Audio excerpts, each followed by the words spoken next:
go places. What a way to kick off this homestand. The Thunder pour in 144 points of offense.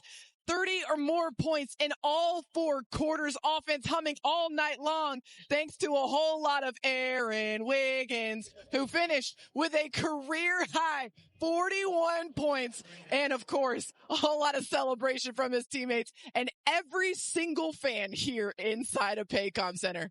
Oh, hard not to smile when you see that scene right there. Hey, everybody, welcome into Paycom Center and into Thunder Live. I'm Paris Lawson, sitting next to Royce Young. Royce, they just finished mopping up all of the water behind us from what they dumped on Aaron Wiggins postgame. But what a fun game inside of this building, going up against a Sacramento team who's known for their offense, known for their ability to get out and run, and from the outset, it felt like the Kings were playing to the Thunder's pace throughout this game. Yeah, absolutely. You know, I'm sure we'll talk plenty about Wiggs in this one and the incredible electric game that was. But just on the game itself, Paris, you know, one of the things about this is the Kings have been playing really well themselves, and the Thunder were shorthanded. You know, Cason Wallace went out in the game, so suddenly the Thunder's rotation got shrunk real quick to just 8 bodies. And so it was about, we talked about it in the pregame, about the depth of this team being important, and there was a lot of players. Aaron Wiggins was obviously unbelievable. Kenrich Williams with a double-double. Isaiah Hartenstein flirted with a triple-double. Jalen Williams also flirted with a triple-double for a second. So a lot of players had their hands all over this game. And then, of course, Wiggs, just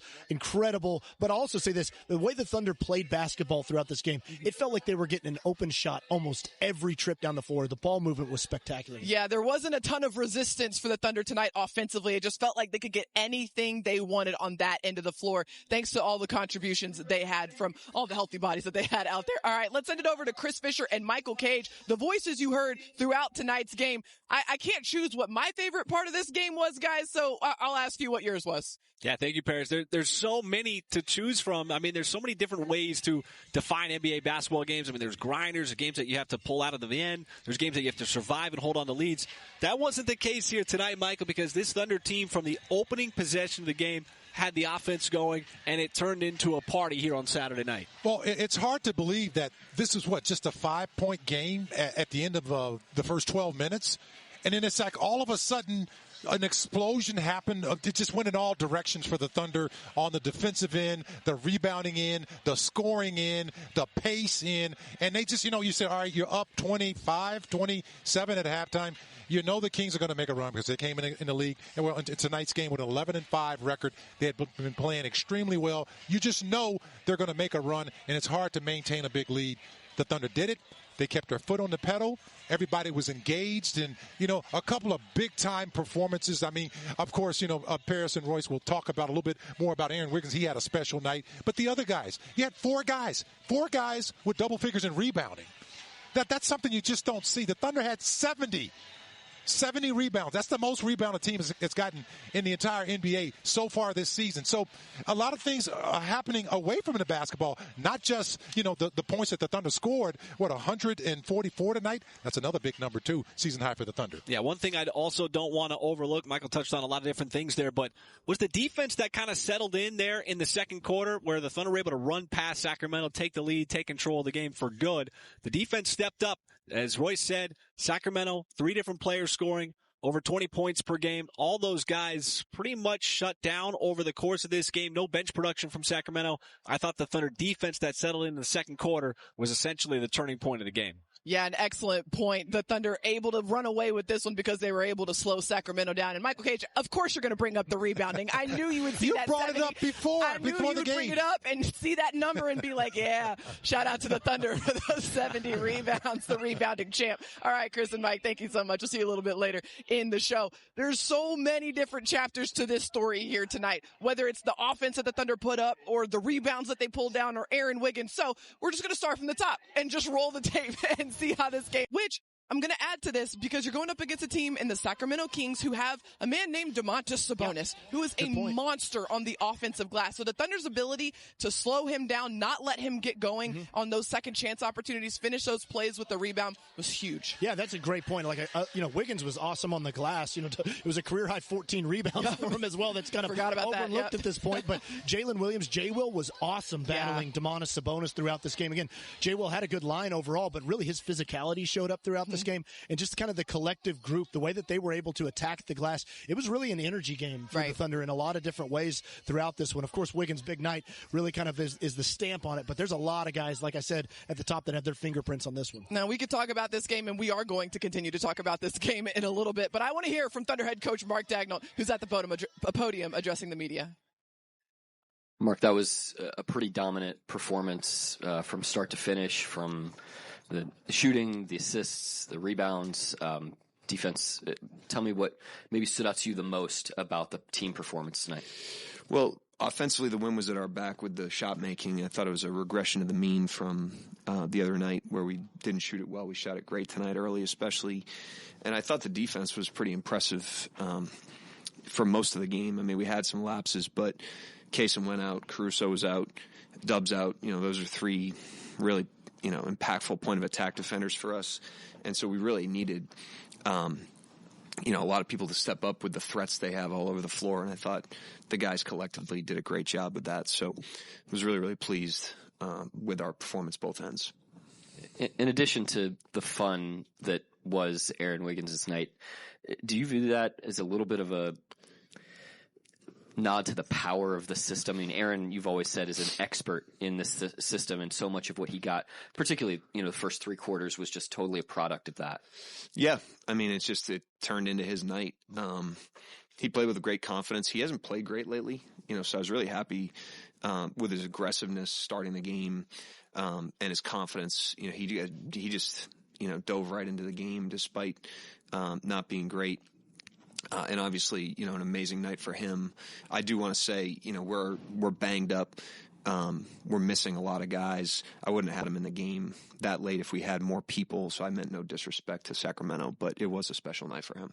Quite a few season highs, career highs for you guys tonight from different players. Just what do you think about the effort from just everybody that you guys gave when needed guys to step up? Yeah, I thought everyone played really well. I thought offensively, we had great solutions tonight. When they went to zone, we attacked that with great sharpness. When they blitzed, we attacked that with great sharpness. I thought our ability to adjust about as quickly as they did, which is an important skill for us, was really, really critical tonight, and I thought everybody benefited from that. And the same thing for you guys' rebounds, a season high 70 rebounds for you guys tonight. Yeah, we've rebounded well lately. Even in Golden State, that wasn't our best game in a lot of ways, but it was our best offensive rebounding night of the season. It was our second best defensive rebounding night of the season. So we've been chipping away at that quietly. Obviously, Hartenstein helps with that, but I think all the guys, the blockouts, the crashes, are starting to show up, and that was really on it again tonight. With no Dub tonight, you had different guys kind of initiating that off the second quarter. You actually widened the lead in the second quarter with Shea on the bench. Yeah, they did a great job and played through Hart, got some off-ball movement. And they did a really good job of just playing with pace, moving the ball side to side, sharing it. And we finished a lot of plays with made shots. So that certainly makes everything look better. I thought, you're never as good as you look when you make shots like that. You're never as bad as you look when you miss them like the other night. But that group played with a really good rhythm. Well, and you went zone also. What were you seeing in there? Why'd you go there? Some of it's, just mixing it in, to be a threat to do that at different times. Some of it's lineup related. Some of it's, bonus related. If we're in foul trouble, we'll do it then.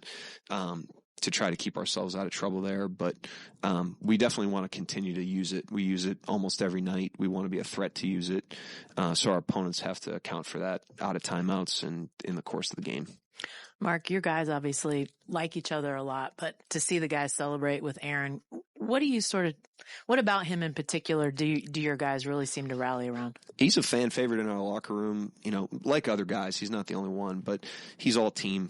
He's all team on offense. He's all team on defense. He's all team day to day. His role over time has been variant. He's started. He's taken DNPs over the years. He's played short minutes. He really, when he comes to the arena, I don't think he knows exactly. Sometimes I don't know exactly how we're going to use him. And yet he just is a punching bag with that. And I think that earns respect in the locker room. And, you know, the way that he came through the system from when he was a rookie as a second-round pick two-way to the way that he's conducted himself regardless of external circumstances, that earns a lot of respect. And the guys really rally around him for that reason. A second question that's totally unrelated to Aaron, but you were talking about how well you thought the defense played today. You've obviously got athletic guys, but there are a lot of athletic guys in this league, but you've got athletic guys who are physical. What is it about sort of finding guys that aren't just, you know, going to be able to jump high and, you know, move quick and then be able to find that physical nature? What is that about, you know, either scouting or drafting or developing for you guys? Yeah, I mean, Sam does a great job, obviously, in his group of identifying, you know, our types of guys, basketball-wise, culturally, all that stuff. And then we try to teach physicality and you know, there's a difference between strength and physicality, athleticism and physicality. There's an element of discipline, and the biggest thing is there's a high care factor. I mean, we have a lot of guys. Tonight's a great example. We didn't have great individual defenders tonight relative to what we normally have. Some of our best guys at the point of attack were out tonight, but there was a high care factor, and the guys that stepped on the floor were really committed to that end, and we guarded a team that has threats at every spot, you know, and that's a tough cover. And they got off to a really hot start as well. So I was very impressed with the collective effort of the team tonight, you know, down a bunch of guys.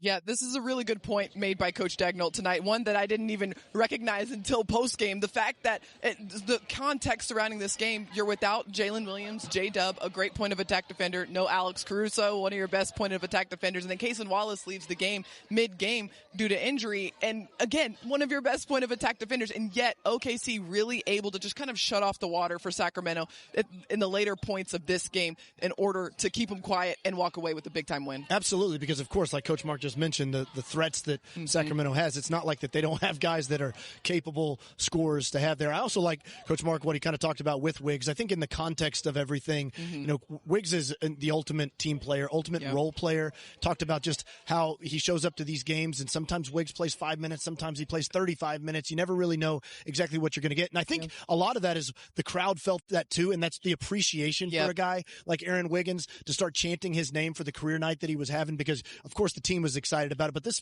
crowd felt it too, to be able to celebrate a player that is all about the team in the way that Wiggs is. And you know the work that he has put in to make himself the player that he is today. This Thunder crowd has appreciated all of that work that we've seen from Aaron Wiggins up to this point, led to a career night for him. All right, well, stick with us here on Thunder Live.